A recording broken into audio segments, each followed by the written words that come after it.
ప్రైజ్లాడండి. దేవుని నామములో మీ అందరికీ శుభములు కలుగునుగాక. ఈరోజు ఆయన దినం కాబట్టి, ఆయన పరిశుద్ధ దినం కాబట్టి, పునరుద్ధాన దినం రోజు చేరి ఆయన స్తుతించి మహిమపరిచి ఘనపరుద్దామండి. అందరికీ మరి ఒకసారి మన ప్రభు అయిన యేసుక్రీస్తు నామములో శుభములు కలుగునుగాక.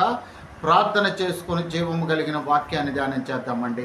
మహాపరిశుద్ధుడైన ప్రేమ కలిగిన తండ్రి యేసయ్య, కొద్దిసేపు నాయన మీ యొక్క వాక్యం ధ్యానం చేయబోతుండగా ప్రభువ, వాక్యమై ఉన్నదేవా మీరు నాతో మాతో మా అందరితో మాట్లాడి ముచ్చటించి మీరే మహిమ ఘనత ప్రభావాలు పొందుకోమని వేడుకుంటూ నజరేడైన క్రీస్తు నామములో వేడుకుంటున్నాం తండ్రి, ఆమేన్. అందరికి వందనాలండి.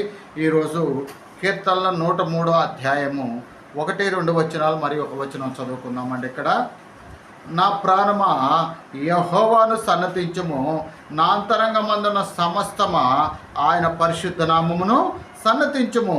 నా ప్రాణమా యెహోవాను సన్నతించుము, ఆయన చేసిన ఉపకారములలో దేనిని మరొకము.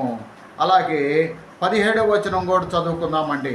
ఆయన నిబంధనను గైకొనుచు ఆయన కట్టడలను అనుసరించి నడుచుకుని వారి మీద, యెహోవా యందు భయభక్తులు గల వారి మీద ఆయన కృప యుగ యుగములో నిలుచును, ఆయన నీతి వారికి పిల్ల తరతరములు నిలుచును. కాబట్టి ఇక్కడికి వచ్చేసరికి ఏమంటున్నాడు? ఆయనను సన్నతించండి, ఆయన నామాన్ని ఘనపరచండి, ఆయన నామాన్ని మహిమపరచండి అంటున్నాడు. కాబట్టి మనం అందరం కూడా ఆ జీవము కలిగిన యెహోవా నామాన్ని ఘనపరిచి, ఆ జీవము కలిగిన యేసయ్య నామాన్ని మనం ఘనపరిస్తే ఆయన మనలను ఆశీర్వదించేవాడుగా ఉంటాడు. అలాగే ఇంకా కూడా ఏమంటున్నాడు? ఆయన చేసిన ఉపకారములలో దేనిని మరొకము.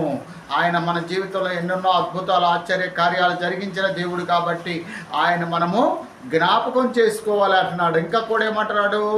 ఆయన నిబంధనలు గైకొనుచు ఆయన కట్టడలను అనుసరించి నడుచుకుని వారి మీద, యెహోవా యందు భయభక్తులు గల వారి మీద ఆయన కృప యుగ యుగములో నిలుచును, వారి పిల్ల తరతరముల వరకు అది నిలుచును అంటున్నాడు. కాబట్టి మనము ఆయన ఇచ్చిన ఆజ్ఞలు, ఆయన ఇచ్చిన శాసనాలు, కట్టడాలు అనుసరించి నడుచుకుంటే ఆ జీవము కలిగిన దేవుడు నిన్ను నన్ను మనలందరినీ కూడా ఆశీర్వదించి దీవించి కాపాడే దేవుడుగా, రక్షించే దేవుడుగా ఉన్నాడు.